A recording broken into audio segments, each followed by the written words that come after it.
Hey friends, welcome back to my channel for another video. Today I'm going to be sharing with you guys how I have planned our homeschool year, what our homeschool schedule is looking like this year, and kind of explain to you how I do things as far as planning and scheduling goes, because if you've been around for a while, you know that I am not a lesson planner type of girl, meaning I don't write down what lessons my kids are doing what days.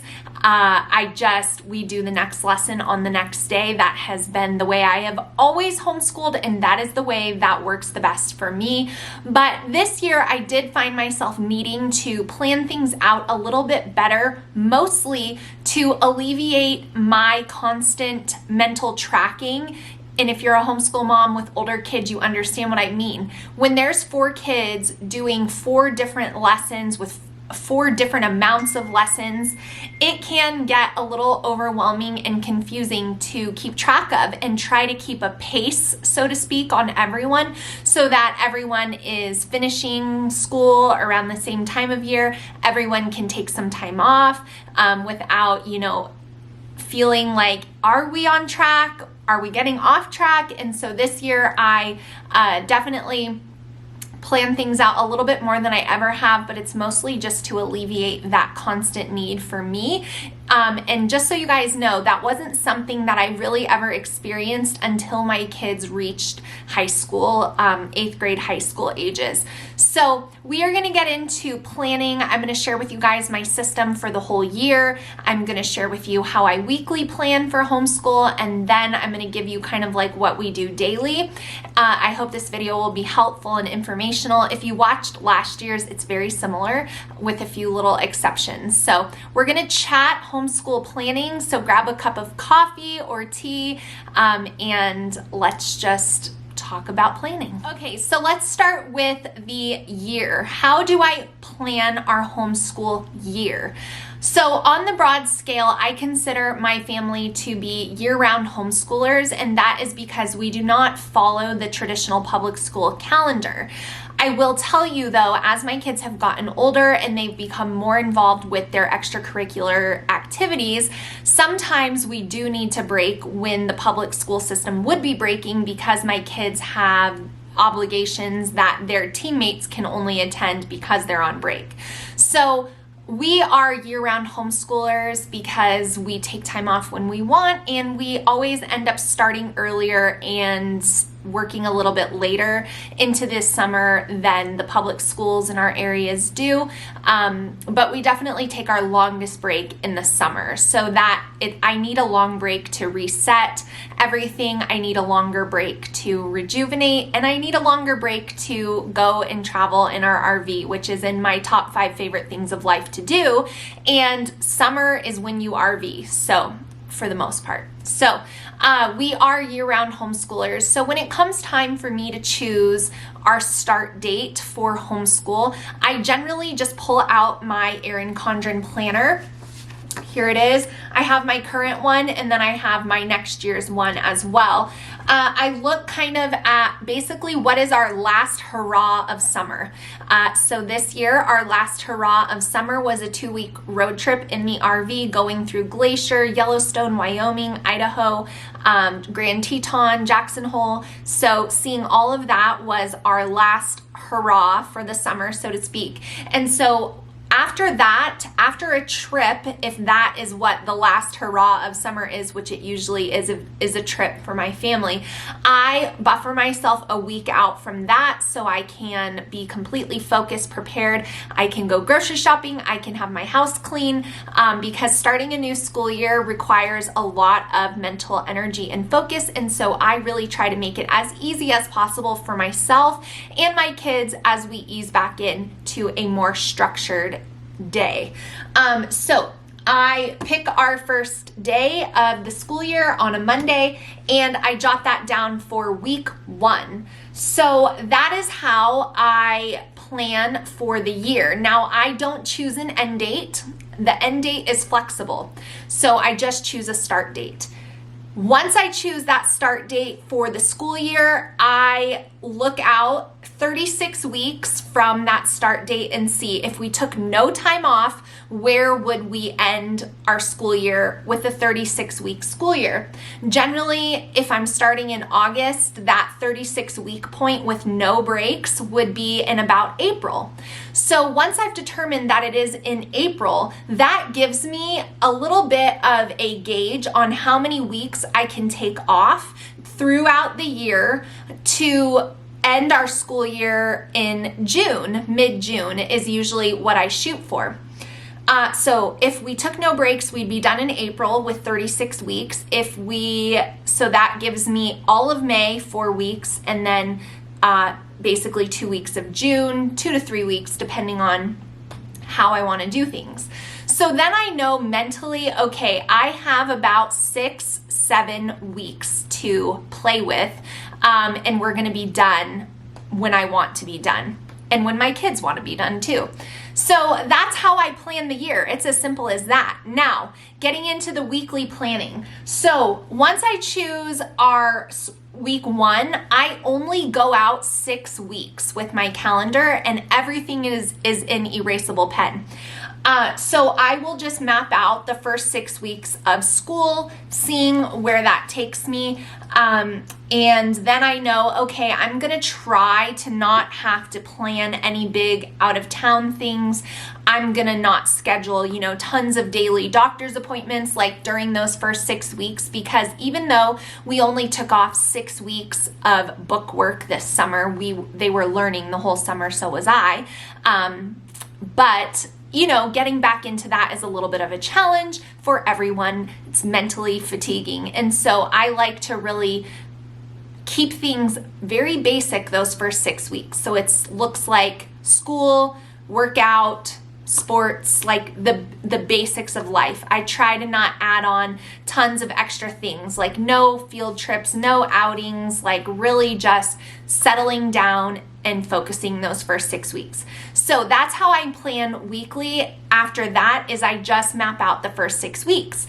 Now, once we get rolling, if I need to make an adjustment, of course I can do that, and I will, and I'll just end up erasing whatever week I anticipated being on and replacing it with what it actually is. Where I live, I don't have to report attendance or anything like that, and so I keep track of our school weeks purely for my own satisfaction.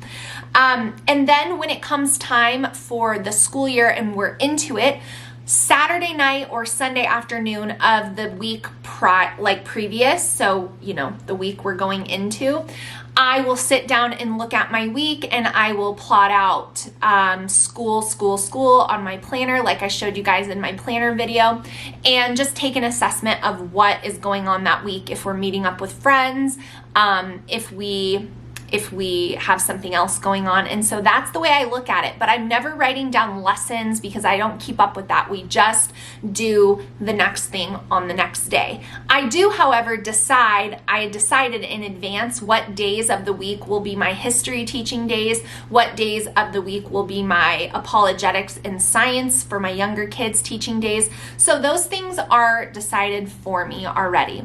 So that's a little bit of an explanation of how I plan weekly, what is going on in our homeschool. Now, as far as daily goes, you guys know from watching videos past that my kids have a daily flow and routine that they follow. We don't follow a timed schedule.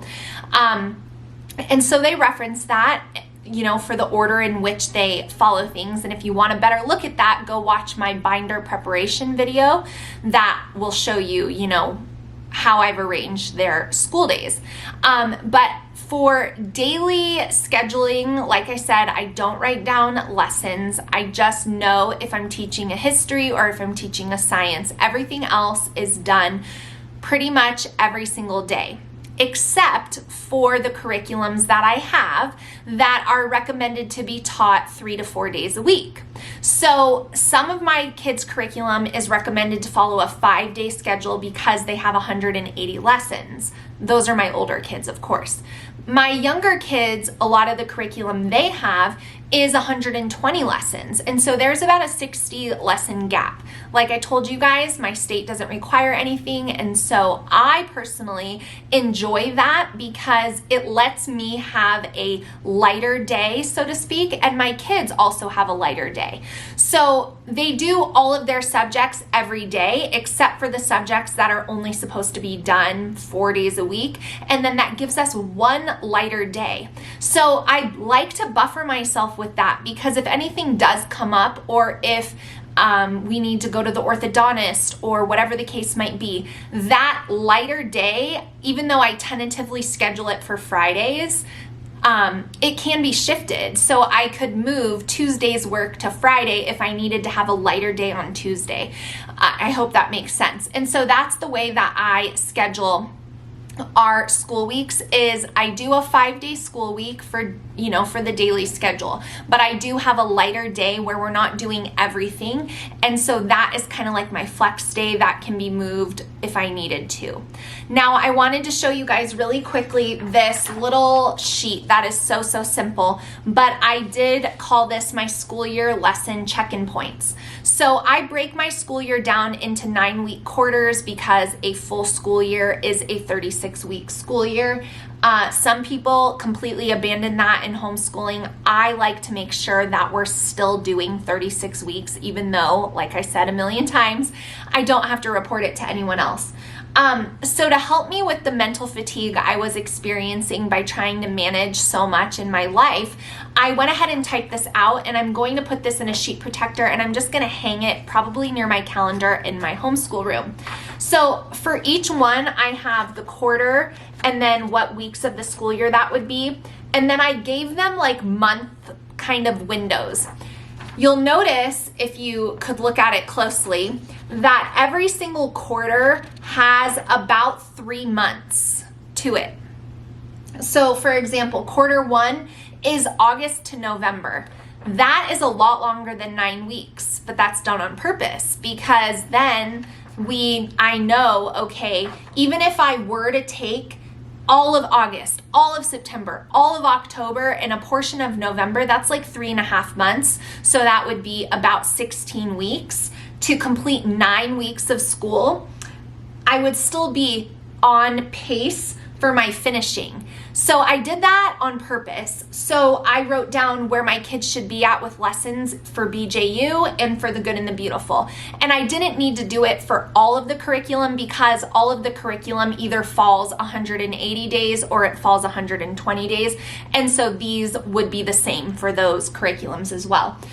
So what this does is it gives me a great picture of how often I can take time off, a week here, a week there. So I did this for myself, and I think this is really going to really help me a lot. So I've given myself 3 months to do a quarter of school for each quarter, and that will take us April to June. So the only one that isn't technically a full 3 months would be like quarter 4, but by that point we are ready to kind of push the gas pedal and finish our school year. So that is going to be a great thing. So if you're a mom managing a lot, even if it seems simple, sometimes getting it out on paper can feel like, okay, this is really good. I felt really good about doing that and putting it out so my kids can see too, my older kids. I can tell them, okay guys, we're in November now, so you should be on BJU 45 or beyond. It'll help everybody.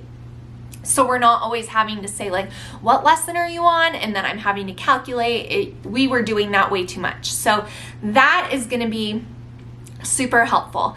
And then the last thing I want to share with you guys as far as how I schedule things in my homeschool is I try to not school 6 weeks in a row if we've had really consistent school weeks. Now, I'm not talking a 2-day school week or a 3-day school week. We all have those. But, when you've been very focused, very disciplined, and you have been schooling 4 to 5 days a week for 6 weeks, at that point, I will take a break if we haven't had anywhere where we need to go and travel. So I never like to push past that 6-week point without taking some time off. because I start to really feel it.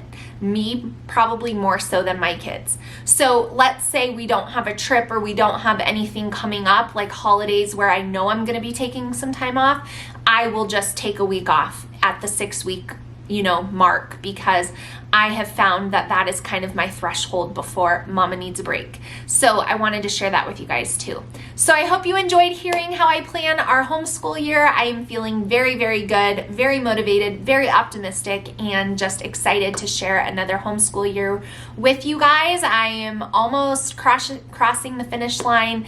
Every year when I make these videos, like the new school year videos, it's so weird because I've been doing them for so long, and soon it's gonna be like homeschooling 3 kids, homeschooling 2, and it's just gonna be so strange.